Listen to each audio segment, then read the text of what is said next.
Halo, selamat pagi sahabat trader di luar sana. Ketemu lagi bersama saya Relizi Maulana Sofa sebagai trading analis dari PT DD Max. Waduh, gimana nih kabarnya teman-teman? Sekarang hari Rabu ya, dimana kita akan membicarakan seputar tentang bisnis trading kembali bersama saya. Jangan pernah bosan, karena bisnis trading ini adalah bisnis yang sangat simpel yang bisa kita lakukan di mana saja. Setuju atau enggak? Kenyataannya emang seperti itu. Kenapa bisa dikatakan simpel? Ya karena kayak gini, saya lagi duduk, saya cukup lihat layar gitu kan, saya bikin plan gitu kan, udah bikin plan, analisa dan lain-lain, barulah kita buat setupnya. Kita mau berdagang apa nih? Mau nge-buy, apa mau nge-sell. Dan untuk hari ini, sahabat trader di luar sana, materi yang akan bahas yaitu adalah tentang pembahasan moving average untuk pemula. Dan kebetulan saya juga udah menulis gitu kan di grup saya pribadi, dan dimana di situ kita lagi mempelajari yang namanya itu tentang moving average, Fibonacci dan juga Bollinger Band. Dan untuk hari ini saya akan ulas videonya di YouTube dan bisa teman-teman saksikan untuk materi moving average untuk pemula ini kayak gimana sih ya. Kita langsung aja teman-teman ke chart gitu kan, biar teman-teman paham. Saya bakalan di sini saya bakalan menganalisa sesuai dengan apa yang saya pahami ya teman-teman. Semoga bermanfaat juga buat teman-teman di luar sana. Oke, udah kita lihat di sini udah bisa teman-teman saksikan ada VRXAU USD, Euro USD, GBP JPY, GBP AUD gitu kan, GBP USD, dan banyak sekali. Kita akan coba masuk di GBP JPY untuk memulai pemahaman tentang indikator moving average ini. Betul kan? Caranya gimana? Teman-teman tinggal kesini aja nih kalau misalnya divisi ya. Nah ini lihat. Nah untuk memasuki moving average-nya, terus teman-teman silakan masuk ke klik indikator di bagian tuh. Dan di sini ada pilihan nih. Di sini ada pilihan apa namanya tuh, indikator-indikator yang bakalan kalian gunakan gitu kan. Banyak banget di sini nih, shelternya banyak banget di sini nih, custom banyak banget yang bisa teman-teman pakai. Tapi di sini kita akan menggunakan moving average karena ini dasar banget, basic banget. Nah ini yang harus teman-teman perhatikan, dimana saya pun sudah bahas ada periode dan juga ada metode gitu kan. Jadi periode itu untuk apa? Misalkan kita pakai periode 100, misal nih 100, berarti periode itu menunjukkan 100 candlestick ke belakang kayak gitu. Kalau misalkan pakai 20, berarti yang udah terjadi 20 candlestick ke belakang. Nah kalau metode ini lebih kemana? Kalau metode itu lebih ke karakteristik dari si moving average-nya teman-teman gitu kan. Misal nih contoh kayak kita pakai eksponensial. Kalau nggak salah gitu kan, secara definisi eksponensial itu tuh lebih agresif dibanding dengan simple atau SMA gitu kan. Nah kayak ini kan ada simple. Nah kalau misalnya saya pribadi, saya selalu menggunakan moving average dengan periode berapa dan metode apa gitu kan. Saya menggunakan periode 13. Nah metodenya eksponensial. Oke, karena saya suka berkarakter gitu kan, bukan berkarakter, biar lebih ke agresif gitulah teman-teman. Nah ini biar saya juga tradingnya juga kan intraday gitu. Kalau intraday kita gak perlu pakai yang lama-lama, biar kita enak. Kita coba klik oke ya. Nah gini tampilannya teman-teman kalau kita udah klik oke untuk berdasar moving average. Di sini saya bakal nge-review dulu sebentar moving average itu tujuannya untuk apa gitu kan. Nah moving average ini, indikator ini tujuannya untuk apa? Ada beberapa fungsi buat moving average. Salah satunya adalah untuk melihat tren. Jadi misalkan tren kan ada 3, tren naik, tren turun, sama tren sideways gitu kan. Terus yang kedua itu untuk melihat cara entry-nya. Dalam artian posisi entry yang baik tuh ini kayak gimana sih berdasarkan moving average gitu. Jadi teman-teman bisa memahami. Jadi untuk entry itu kita gak bisa sembarangan. Kalau misalnya kita entry ada alasannya itu kan enak. Jadi kita bisa punya plan. Kenapa bisa ditentukan untuk arah tren gitu kan? Karena seperti ini teman-teman bisa lihat. Jadi kalau misalkan si moving average ini naik, berarti ini udah kelihatan ini trennya itu tren naik. Coba kita pakai trend line juga kan. Nih sini kan. Nah, ini kan berarti naik tuh.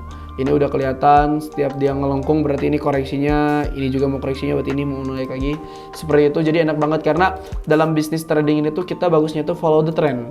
Kenapa follow the trend? Karena trend is friend. Jadi jadikan tren itu sebagai teman kita. Jadi kalau misalkan trennya naik, karena di bisnis trading forex itu cuma buy dan sell gitu kan, kita harus membeli di harga terendah dan kita ngejual di harga tertingginya, maka kita bakal mengambil setup buy ketika trennya itu lagi naik. Dan kalau misalkan trennya itu lagi turun, maka kita akan ngambil setup sell seperti itu. Dan sekarang kita mulai di moving average-nya. Ini saya udah pakai moving average MA13. Biasanya saya menggunakan 2 moving average, teman-teman. Kita akan coba tambah lagi di sini untuk MA-nya ya. Seperti biasa, ke indikator, ke moving average lagi. Di sini periodenya kalian tambahkan. Kalau aku pribadi 34, tapi teman-teman bebas sukanya pakai apa. Warnanya kita coba bedain warna apa ya kira-kira. Oke, ini coba enak gak ya dilihat. Oke, ternyata ini enak dilihat. Sudah terjadi 2 moving average yang saya pakai, eksponensial 13 dan juga 34. Dan sekarang di sini saya akan memberikan clue-nya untuk cara entry berdasarkan moving average itu seperti apa. Nah, oke teman-teman, yang harus teman-teman pahami ketika udah ada 2 moving average 13 dan juga 34 ini, teman-teman tinggal melihat clue-nya adalah ketika si candlestick ini ada di bawah moving average, maka kita akan melakukan transaksi sell. Kalimatnya dengerin, ketika moving candlestick ada di bawah MA, berarti kita akan melakukan sell. Begitupun kebalikannya, ketika si candlestick ini ada di atas moving average-nya, kita akan melakukan apa? Buy. Jadi cukup ngeliat dong, ini simpel banget nih, ini simpel banget. Kalau misalnya ada di bawah candlestick, kita sell, di atas candlestick, kita buy.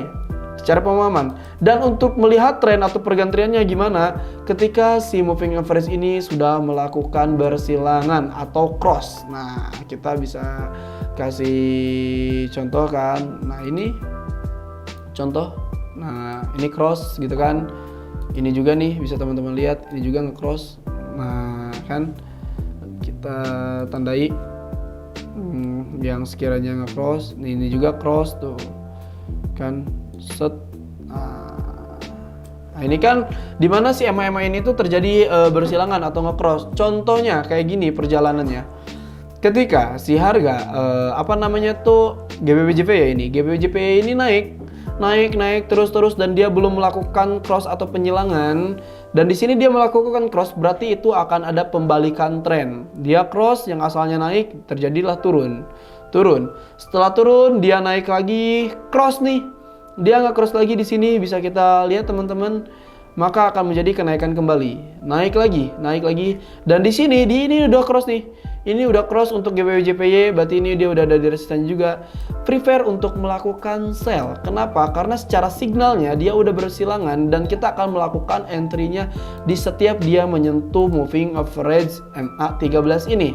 Dan harusnya sekarang kita akan melakukan sell. Tapi di sisi lain yang harus kita perhatikan bukan hanya moving average-nya aja. Kalau saya pribadi, kalau untuk simpelnya moving average itu bisa kita gabungkan dengan support dan juga resisten atau SBR dan juga RBS.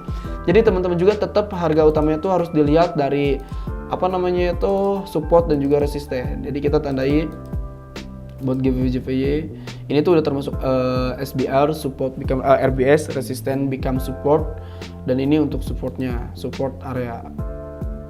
Di sini jadi penurunan GWJP itu bakal ke sini dulu dan teman-teman bisa ngasih SL-nya itu di sini dulu. Nih. Ini resisten tuh bisa dijadikan SL-nya. Nah, jadi untuk cara entry berdasarkan moving average ini dengerin clue-nya teman-teman harus dipahami. Kita akan melakukan sell GBWJPY ketika sekarang sudah menyentuh di MA13 dan kita akan melakukan buy GBWJPY ketika dia sudah bersilangan kembali ke atas. Secara tren sekarang tren naik, tapi boleh gak kita melakukan transaksi sell? Boleh banget berdasarkan moving average. Karena apa? Pertama alasannya ini udah bersilangan, yang kedua ini dia sudah ada di moving average MA13-nya. Terus di sini dia ketika secara definisi moving average dia akan melakukan penurunan kalau misalkan si candlestick ada di bawah MA-nya, atau misalkan dia akan melakukan kenaikan ketika candlestick ada di atas moving average-nya. Jadi untuk moving average hari ini saya akan ngebahas cuman itu aja teman-teman. Semoga teman-teman bisa dipahami untuk pembahasan MA ini, karena ini jujur ini sangat mudah sekali, cukup pakai MA13 sama MA34. Kalau saya pribadi setiap bersilangan berarti itu akan menjadi pembalikan tren dan melakukan entry-nya setiap dia menyentuh ke moving average terdekatnya. Dan satu hal ini bakal terjadi sideways kalau misalkan MA13 dan MA34-nya benar-benar berdekatan banget, itu biasanya terjadi sideways gitu loh. Kayak XAUUSD sekarang nih, dia bakal melakukan sideways dulu kalau misalkan ngelihat kemarin ada news ya teman-teman di sini. Cuman untuk penggunaan moving average-nya seperti ini yang sangat simpelnya, kita nanti akan bongkar lagi teknik moving average lebih dalam lagi apabila teman-teman sudah memahami ini. Jadi ada step by stepnya. Oke, jadi cuman itu aja yang bisa saya sampaikan. Sebelumnya mohon maaf kalau misalkan ada salah-salah kata. Semoga daily YouTube materi ini bisa bermanfaat buat sahabat trader di luar sana, dan jangan lupa selalu tersenyum ketika melaksanakan basis trading ini, karena pelihara rezeki kita akan serahin kepada Allah Subhanahu wa taala, tapi perihal ikhtiarnya kita harus melakukan ikhtiar dengan sebaik mungkin. Salah satunya apa? Pahami ilmu bisnis tradingnya bersama Relizi Maulana Sofa. Terima kasih. Assalamualaikum warahmatullahi wabarakatuh. Thank you.